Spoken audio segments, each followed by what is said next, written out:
नमस्कार साथियों, मैं प्रज्ञा पांडे स्वागत करती हूँ आप सभी का राउज एकेडमी के ऑनलाइन प्लेटफॉर्म पे। देखिए, रिसेंटली टर्की में एक बहुत बड़ा चेंज हमें देखने मिल रहा है। जब हम बात कर रहे हैं सेक्युलर नेशंस की, तो टर्की जहां अपनी सेक्युलरिटी के लिए जाना जा रहा है, वहीं पर अगर हम प्रेसिडेंट एर्दोगान की बात करें तो इन्होंने बहुत क्लियरली बोल दिया है कि भाई वो सारे लोग, वो सारे मिलिट्री सोल्जर्स जिन्होंने ये शपथ ली है, ये ओथ ली है ना, कि ये टर्की में आप देखिए सेक्युलरिज्म को प्रोटेक्ट करेंगे ना, मैं उनके खिलाफ यहां पर कार्यवाही करूंगा। आप समझिए, जब हम एर्दोगान की बात करते हैं तो ये कहीं ना कहीं एक कंजर्वेटिव सोसाइटी का पार्ट बनते हैं, कहीं ना कहीं कंजर्वेटिव आइडियोलॉजी का पार्ट हमें देखने के लिए मिलते हैं।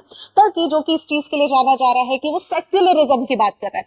अब आप यहां पर समझिए, जब भी हम सेक्युलर शब्द की बात करते हैं ना, तो इसका हर जगह पर ईस्टर्न वर्ल्ड में या वेस्टर्न वर्ल्ड की अगर हम बात करें तो इसका मतलब बहुत अलग हमें देखने मिलता है। वेस्टर्न वर्ल्ड में जैसे हम यूएस की बात करें तो वो बोल देता है स्टेट और रिलीजन, ये दोनों अलग अलग विषय हैं और हमारा आपस में कोई संबंध नहीं है। वहीं अगर हम इंडिया जैसी कंट्रीज की बात करते हैं तो भारत बोलता है कि भाई हम धर्मनिरपेक्ष राज्य की परिकल्पना की बात करते हैं। हम ऐसे स्टेट की बात करते हैं जहां पर सभी धर्म आपस में एक दूसरे के समान है। अब यहां पर समझिए, जब हम टर्की की बात कर रहे हैं तो टर्की इंपॉर्टेंट क्यों हो जाता है, क्योंकि आपको याद होगा यहां पर एक मॉडर्न टर्की की हम बात कर रहे हैं तो हमें बात करनी होगी मुस्तफा कमाल अतातुर्क की, जिन्होंने ये आइडियोलॉजी यहां पर दी। इनकी आइडियोलॉजी ही है जिसको बहुत सारे लोग फॉलो करते हैं, जो ये बोलते हैं कि भाई कहीं ना कहीं हम एक सेक्युलर टर्की के बारे में यहां पर बात करना चाहते हैं। और इसी के कारण आप देखेंगे तो यहां पर जो प्लेज ली जाती है, आप सभी को पता है, जब मिलिट्री या किसी भी सर्विसेज में आप होते हैं तो आप उसमें कार्य की शुरुआत करने के पहले एक ओथ लेते हैं। यही ओथ जब यहां पर मिलिट्री पास आउट परेड के दौरान ली गई तो लोगों ने यहां पर बोला कि भाई हम प्रोटेक्ट करेंगे यहां पर टर्की के सेक्युलरिज्म को। और इसी बात से एर्दोगान थोड़े से खफा है, क्योंकि एर्दोगान बिल्कुल नहीं चाहते ये जो मुस्तफा कमाल अतातुर्क की बातें हैं, इसकी वजह से जो ये ग्रेजुएट्स है या जो लोग हैं उनके अंदर किसी भी प्रकार की ये जो सेक्युलरिज्म की भावना है वो हमें देखने के लिए मिले। इसी के कारण आप समझिए, एर्दोगान इस बात से इतने ज्यादा परेशान थे सेक्युलरिज्म के कॉन्सेप्ट से कि इन्होंने सेक्युलर डेमोक्रेटिक टर्की, ये जो शब्द है ना ओथ से, 2022 में इसको बैन ही करवा दिया। इन्होंने बोल दिया कि अब ओथ में ये जो शब्द है सेक्युलर डेमोक्रेटिक टर्की, 2022 के बाद से इसको बोलना कंप्लीटली बंद है।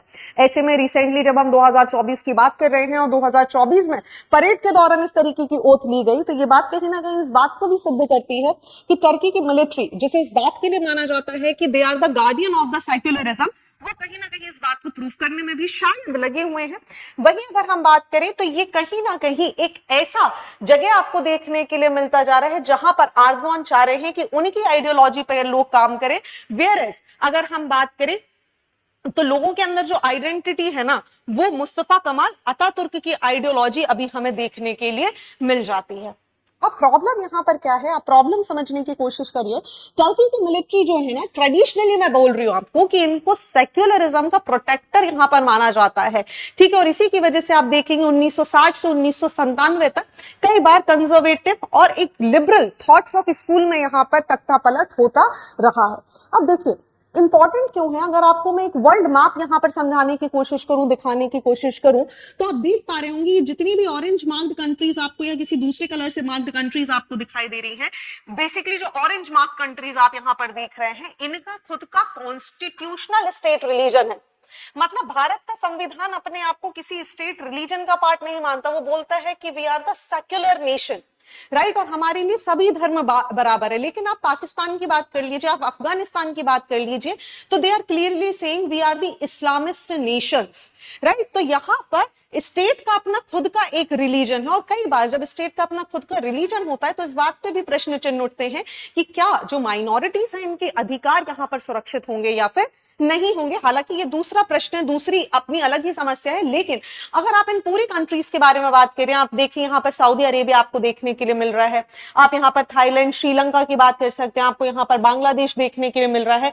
ये वो सारी कंट्रीज हैं जो अपने आप को एक रिलीजन का पार्ट यहाँ पर मानती हैं। वेयरएज हम यूएसए जैसी कंट्रीज, भारत जैसी कंट्रीज की बात करें, रशिया जैसी कंट्री की बात करें, तो ये अपने कॉन्स्टिट्यूशन में किसी भी प्रकार से खुद को किसी पर्टिकुलर रिलीजन का पार्ट नहीं मानते, rather they are the secular in nature. No doubt यहां पर सेक्युलर की परिभाषा अलग अलग हो सकती है, लेकिन राज्य का या देश का अपना खुद का कोई भी धर्म हमें देखने के लिए नहीं मिलेगा। तो ये क्या इसके आउटकम होने वाले हैं? क्या टर्की में आप देखिए, टर्की इस्लामिक वर्ल्ड का एक बहुत बड़ा नेशन माना जाता है, कारण नाटो का सदस्य है टर्की, ठीक है, और नाटो का सदस्य होने के कारण टर्की की जो पोजीशन है ना, ये भी बहुत ही ज्यादा स्ट्रांग है। तो ऐसे में टर्की का ये जो स्टेटमेंट है, ये क्या कहीं ना कहीं वर्ल्ड मीडिया में कोई इंपैक्ट क्रिएट करेगा? हालांकि अभी दुनिया इस बारे में चुप है, लेकिन यही चीज अगर भारत में हुई होती तो शायद वर्ल्ड मीडिया ने इसको बहुत जूम इन कर करके कवर किया होता। तो देखना हमें होगा कि किस तरीके से इसमें क्या डेवलपमेंट होते हैं, और जो भी डेवलपमेंट होते हैं उसके लिए मैं आपको डेफिनेटली अपडेट करूंगी। So thank you and see you soon.